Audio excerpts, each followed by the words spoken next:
ภายในป่ากว้างแห่งหนึ่งซึ่งอยู่ไม่ไกลจากเมืองใหญ่มากนักได้มีชายสองคนนั่งอยู่บนหลังม้าทั้งสองกำลังเที่ยวชมป่าด้วยกันอย่างเพลิดเพลินใจชายคนที่นั่งอยู่บนหลังม้าสีดำนั้น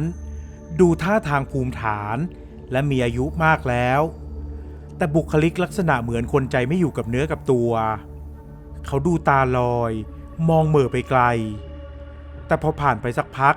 ก็กลับมาเป็นคนเดิมจนเด็กหนุ่มที่นั่งอยู่บนหลังม้าสีขาวนั้นมองดูอย่างครุ่นคิดและตัดสินใจถามออกไปท่านลุงขอรับท่านเป็นคนวิปลาสหรือก็อาจเป็นได้นะเจ้าสงสัยอะไรหรือหลานชายข้าแค่อยากรู้ว่าอะไรทำให้ท่านเป็นเช่นนี้เมื่อได้ยินคำถามนั้นผู้เป็นลุงก็ได้แต่ถอนใจและเหม่อมองไปยังทิศทางหนึ่งก่อนจะหันมาเล่าเรื่องราวทั้งหมดให้กับหลานชายฟังจริงหรือท่านลุงที่ท่านเคยเข้าไปในป่าหิมพานต์มันเข้าไปได้ด้วยหรือพอได้ฟังความจากท่านลุงเด็กหนุ่มทั้งประหลาดใจและมีความตื่นเต้นใช่ข้าเคยเข้าไปและมันก็ทำให้ข้าเป็นเช่นนี้จนถึงทุกวันนี้เด็กหนุ่มที่มีชื่อว่าสินภพได้หันไปมองผู้มีศักดิ์เป็นลุงซึ่งจริงๆแล้วท่านลุงควรจะเป็นเจ้าเมืองปกครองเมืองใหญ่ต่อจากปู่ของเขาแต่หลังจากที่ได้หายเข้าไปในป่าหิมพานต์และกลับออกมาพร้อมกับสาวสวยนางหนึ่งไม่นานหลังจากนั้นท่านลุงก็เปลี่ยนไปเขาได้เลิกรากับเมียที่แต่งงานกันมานานและไม่สนใจงานบ้านงานเมืองเพราะมัวแต่ตามหาหญิงสาวคนนั้นที่ได้หายไปอย่างไร้ร่องรอยแต่ไม่ว่าจะตามหาสักเท่าไหร่เขาก็หาไม่พบจนสุดท้ายเขาก็กลายเป็นคนเหม่อลอยและไม่สามารถดูแลบ้านเมืองได้อีกต่อไปจนปู่ของสินภพต้องให้น้องชายของลุง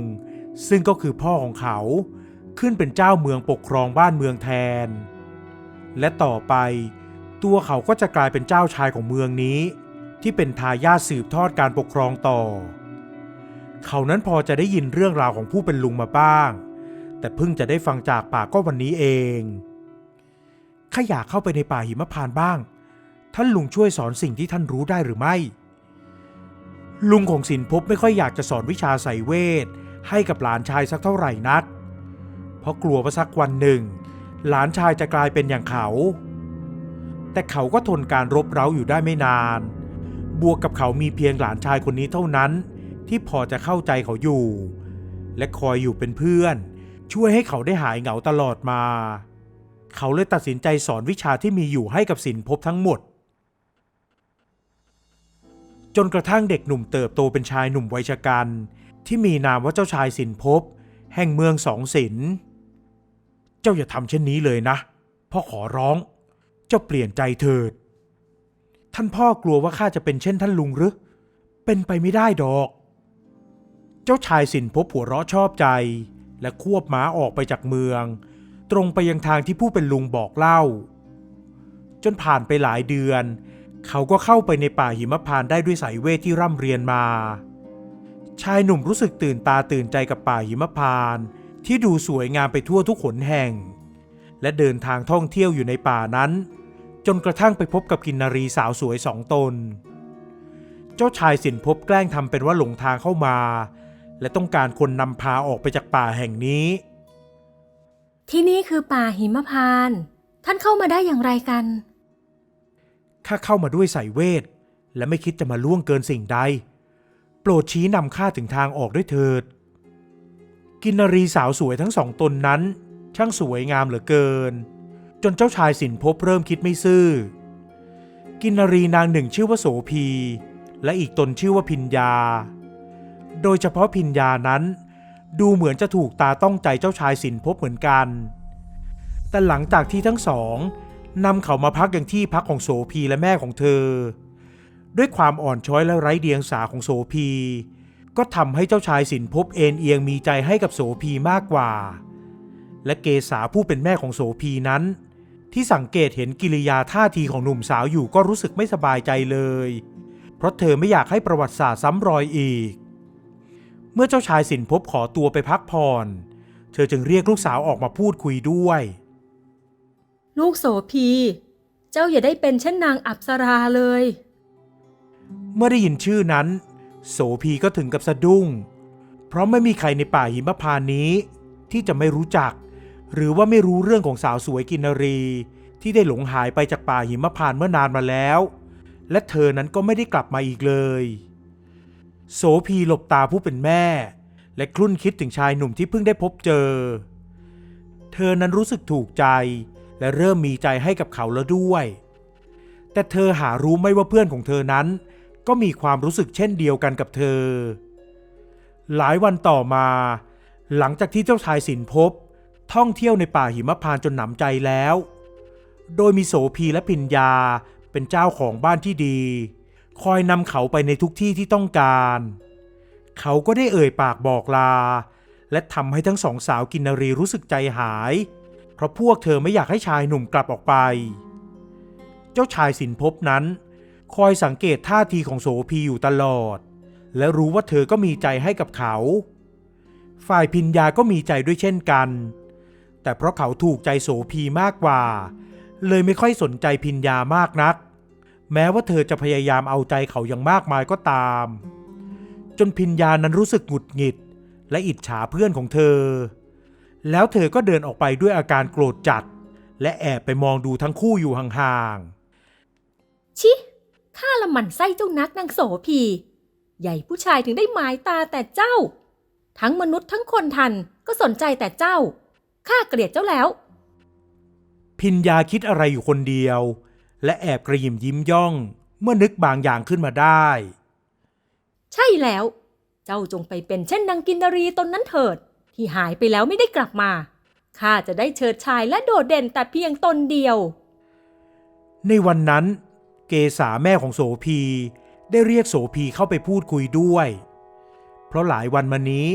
เธอสังเกตเห็นลูกสาวของเธอกับชายหนุ่มไปไหนมาไหนด้วยกันตลอดและเริ่มมีเสียงติฉินนินทาจากเหล่าชาวหิมพานต์บ้างแล้วเชื่อแม่เถิดเจ้าอย่าปล่อยใจให้ชายผู้นี้เลยเขาเป็นมนุษย์และเราเป็นกินนรีมันเป็นไปไม่ได้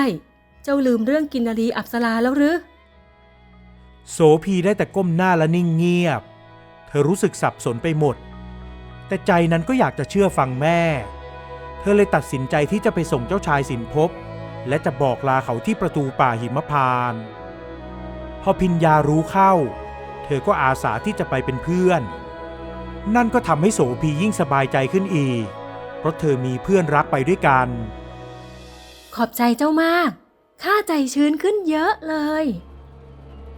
ก่อนที่จะไปส่งเจ้าชายสินภพพิญญาได้พูดกับโสภีในทำนองที่เหมือนจะเห็นใจและบอกให้เพื่อนนั้นทำตามที่หัวใจต้องการโสภีได้แต่สองจิตสองใจทำอะไรไม่ถูกและสับสนวุ่นวายอยู่ภายในใจ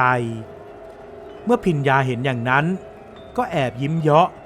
และบอกว่าเธอจะมารอที่หน้าประตูป่าหิมพานต์ทุกวันเพื่อรอเปิดประตูป่าให้เจ้าจะต้องกลัวสิ่งใด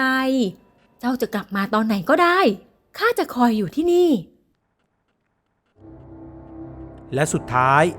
โสภีก็ออกไปจากป่าหิมพานต์พร้อมกับเจ้าชายสินภพโดยที่ใจของเธอนั้นก็มีความหวาดหวั่นว่าจะเกิดอะไรขึ้นกับเธอในวันข้างหน้าแต่ด้วยแรงใจที่ปรารถนาบวกกับความไว้ใจเพื่อนจึงทำให้เธอตัดสินใจอย่างนั้นเจ้าชายสินภพก็กระยิมยิ้มย่องที่ออกจากป่าหิมพานต์มาพร้อมกับกินนรีสาวสวยเพราะเขานั้นไม่คิดจะจริงจังกับเธออยู่แล้วแต่แค่อยากได้ตัวเธอไปแสดงถึงความเก่งกาจของตัวเองในการเข้าไปในป่าหิมพานต์แถมกลับออกมาพร้อมกับสาวสวยเสียด้วยเจ้าชายสินภพนั้นได้ให้คำมั่นสัญญากับโสภีว่าเขาจะยกย่องเธอและจะแต่งงานกับเธอเขาจะให้เธอนั้นเป็นเจ้าสาวเป็นมเหสีของเขายังมีเกียรติและจะพาเธอกลับไปกราบเท้าแม่เกษาในเร็ววันแต่ทุกอย่างก็ไม่เป็นไปตามที่เขาได้สัญญาไว้เพราะเขากลับพาโสภีไปกักขังไว้ที่กระท่อมหลังหนึ่งและพยายามจะรวบรัดเธอเป็นเมียแต่โสภีไม่ยอมและดูเหมือนจะมีบางอย่างคอยป้องกันเธอไว้ให้รอดพ้นจากเจ้าชายสินภพทุกครั้งจนวันหนึ่งในตอนกลางคืนเธอหนีออกมาได้ แล้ววิ่งโซซัดโซเซไปท่ามกลางความมืดจนไปถึงถ้ำแห่งหนึ่งคืนนั้นเธอหมดแรงและนอนหลับอยู่ในถ้ำนั้นพอตกดึกเธอก็ฝันไปว่ามีผู้หญิงรูปร่างเลือนลางเดินตรงมาที่เธอและบอกเธอว่าจะช่วยพาเธอกลับไปยังป่าหิมพานต์เจ้าเป็นใครกันยายถึงรู้จักป่าหิมพานต์แล้วข้าจะช่วยเจ้าได้อย่างไรข้าชื่ออักษรข้าสิ้นใจที่นี่ดวงแก้วที่ติดตัวเจ้ามาช่วยข้าได้เมื่อโสภีรู้สึกตัวตื่นเธอก็อยากจะเดินสำรวจภายในถ้ำนั้นแต่เธอเห็นเจ้าชายสินภพอยู่ไม่ไกลจากที่นั่นหญิงสาวเลยรีบวิ่งออกไปเธอวิ่งอย่างไม่คิดชีวิตเดินทางหนีทั้งกลางวันและกลางคืนจนกระทั่งไปถึงที่ประตูป่าหิมพานต์และเห็นพิญญายืนอยู่เบื้องหลังประตูนั้นเธอดีใจมากและรีบร้องเรียกเพื่อนรักเมื่อพิญญาหันมาเห็นก็ตกใจมากที่เห็นโสภีกลับมาแต่สักพักสีหน้าของเธอก็เปลี่ยนไปเธอเชิดหน้ายิ้มเยาะและไม่ยอมเปิดประตูป่าหิมพานต์ให้ข้าจะดีใจมากถ้าเจ้าตายอยู่ด้านนอกนั่น